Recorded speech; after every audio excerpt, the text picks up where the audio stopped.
আল্লাহওয়ালা মেয়ে মানুষের গুণ আমি পেয়েছি আবার 4টা। কয়টা? হযরতে আসিয়া ছিলেন আল্লাহওয়ালা মেয়ে মানুষ। এই কথা বলেন না কেন?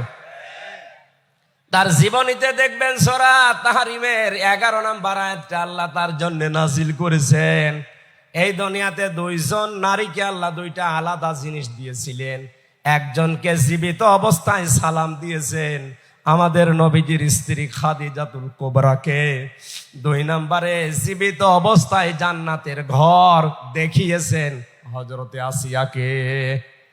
মা বোন যারা এসেছেন, মেয়েরা এসেছে, সম্মানিত মা বোনেরা, নেককার নারী হওয়ার জন্য অন্যতম গুণ হচ্ছে স্বামীর প্রতি আপনি যত কঠিন পরিস্থিতি হোক বরদোয়া দিতে পারবেন না। নবীজি বলেন জাহান্নামের দিকে তাকিয়ে দেখলাম 2টা কারণে মেয়েরা জাহান্নামে বেশি যায়। 1 নম্বরে স্বামীর নাশকরিয়া করে, 2 নম্বরে ওরা কথায় কথায় শুধু বরদোয়া দেয়, মানুষকে লানত দেয়। হযরতে আসিয়াকে হাতের ভেতরে ব্রেক লাগিয়েছে, কপালের ভেতরে ব্রেক লাগিয়েছে শলাকা, পায়ের ভেতরে ব্রেক লাগিয়ে ফেরাউন যখন তার মাথার উপরে গরম তেল ঢেলে দিচ্ছিল, আল্লাহ রাব্বুল আলামিন ফেরেশতা জিবরাইলকে বললেন জান্নাতটা তুলে ধরো তার সামনে। দরাবাল্লাহু মাসালাল লিল্লাযিনা আমানু ইমরাতা ফিরআউন ইয ক্বালাত রাব্বি ইবনিলি ইনদাকা বাইতান ফিল জান্নাতি ওয়ানাজ্জিনি মিন ফিরআউনা ওয়া আমালিহি ওয়ানাজ্জিনি মিনাল কওমিজ যালিমিন। জোরে বলেন আল্লাহু আকবার। আল্লাহ ঈমানদারদের জন্য দৃষ্টান্ত দিলেন ফেরাউনের স্ত্রী আসিয়াকে। হযরতে আসিয়া ডাক দিয়ে বলে রব্বুল আলামিন, এই কঠিন পরিস্থিতিতে তুমি আমার সামনে জান্নাত তুলে ধরেছো জীবিত অবস্থায়। আমি তোমার কাছে এই কঠিন পরিস্থিতিতে দোয়া করছি, তুমি আমাকে জান্নাতের ভেতরে একটা ঘর বানিয়ে দাও যেখানে বসে বসে তোমাকে দেখা যায়। আপনি চিন্তা করেন, এত কঠিন পরিস্থিতি, হাতে পায়ে কপালে ব্রেক, মাথার উপরে গরম তেল ঢালা হচ্ছে। তিনি স্বামীর জন্য ওই মুহূর্তেও বরদোয়া দেননি। তিনি বলেছিলেন ওনাজ্জিনি মিন ফিরআউনা, তুমি আমাকে ফেরাউনের কবল থেকে বাঁচাও, ওনাজ্জিনি মিনাল কওমিজ যালিমিন, এই জালিম সম্প্রদায় থেকে, ফেরাউন যাদেরকে দিয়ে আমার উপর অত্যাচার চালায় তাদের জুলুম থেকে তুমি আমাকে বাঁচাও, কিন্তু তুমি রাগ করে আমার স্বামী ফেরাউনের উপরে গজব দিও না। বাংলার মেয়েরা, এত কঠিন শাস্তি দেওয়ার পরেও যিনি স্বামীর উপরে বরদোয়া দেননি, তিনি বলেছিলেন আল্লাহ তুমি আমাকে বাঁচাও, কিন্তু আমার স্বামীকে তুমি গজব দিয়ে ধ্বংস করো না। এ কি ভালো স্বামী? কথা বলেন। এ পৃথিবীতে ফেরাউনের মতো স্বামী কারো হয়েছে কিনা আমি জানি না, কিয়ামত পর্যন্ত মনে হয় হবেও না।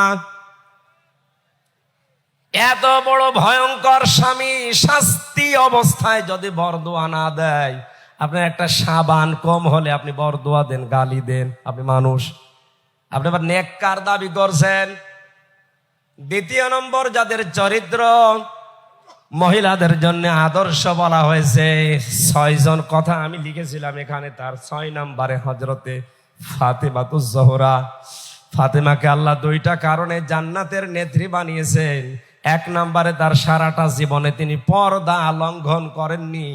2 নম্বরে তিনি যতদিন বেঁচে ছিলেন স্বামীর মনে দুঃখ দেননি। একবার একটু দুঃখ পেয়েছিল, সঙ্গে সঙ্গে তিনি পরিবর্তন করে নিয়েছেন নিজেকে।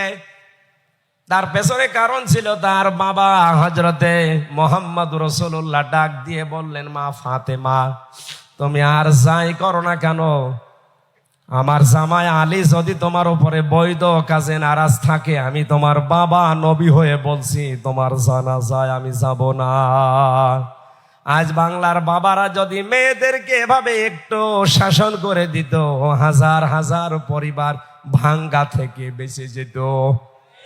বাবার আরো সাহস দেয়, কিছু হলে তুই চলে আসবি, তোর অন্য জায়গায় বিয়ে দেব। 1 মেয়ে বিয়ে দিবা কয় জায়গায়? মালের যে 9টা ব্যাখ্যা আমার গলায় বাস্তবতার দিকে তাকে আমি যেতে পারছি না। প্রথমে ফ্যানটা দিয়ে আমার অবস্থা খারাপ করে দিয়েছে, এমনি শরীর চলছে না। আচ্ছা, এই তো বন্ধ করতে বলবো, আমারও মনে ছিল না। আমি মালগুলোর পুরা ব্যাখ্যা, মাল মানে কি উল্টা পাল্টা দিকে নিয়ে যাবেন না। হ্যাঁ, মাল মানে সম্পদ, এটা আবার 9 প্রকার। প্রথমে 1 প্রকার মালের নাম নবীজি জানিয়েছেন, দুনিয়ার সবই মাল, সবই সম্পদ। উত্তম সম্পদ নেককার মহিলা। নেককার মহিলা কোনোদিন স্বামীকে বরদোয়া দেয় না। স্বামী যে কাজে খুশি থাকে, জায়েজ হলে ওই কাজে ওই মহিলা খুশি থাকে। স্বামীর সম্পদ এবং সন্তানকে ইসলামের পথে চালানোর জন্য চেষ্টা করে, আর স্বামীকে খুশি রাখার জন্য নিজের সর্বোচ্চ বিলিয়ে দেয়। আল্লাহ যেন মেয়েদেরকে ফাতেমার মতো হওয়ার তৌফিক দেন, আমিন। মা বোন যারা নামাজ পড়েন, শাড়ি পরে আপনার নামাজ অধিকাংশই হয় না। এখন একটা নতুন পোশাক বের হচ্ছে, কি যেন খিমার নাকি নাম। এইটা আপনার এই চুল থেকে শুরু করে পুরা বডি ঢেকে যায়। নিয়ামতুল্লাহ নিজামী যেহেতু ব্যবসা করে বিভিন্ন পোশাকের, এইটা একটু ভালো করে করেন, এটা তুলবেন। হাজার হাজার মেয়েদের নামাজও শুদ্ধ হয়ে যাবে আপনার কারণে। আল্লাহ যেন তৌফিক দেন, বলেন আমিন।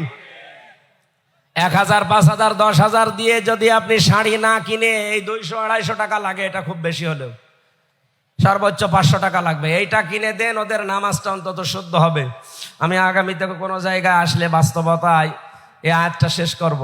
এই বিআন্না লাহুমুল জান্নাহ দেওয়ার পরে ইকাতিলুনা ফি সাবিলিল্লাহ ফায়াকতুলুনা ওয়া ইউকতালুন, তাদের মারা লাগবে, মরা লাগবে। কি করে? ওই মারা এই মরা নয়। তাফসিরে যেটা আছে বিস্তারিত বলতে পারলে হয়তো আমার গলায় আর পারছে না। আমি শেষ করে দিচ্ছি, ক্ষমা চাইয়ে আজকের মতো, আমিন। বারাকাল্লাহু লানা ওয়া লাকুম ফিল কোরআনিল আযীম। মুসাফির 2 নম্বরে, আমি অসুস্থ, এরপরে মাজলুম। 3টা জিনিস নিয়ে এখন আমি হাত তুলছি আপনাদের সামনে মোনাজাতের জন্য। এই বসে।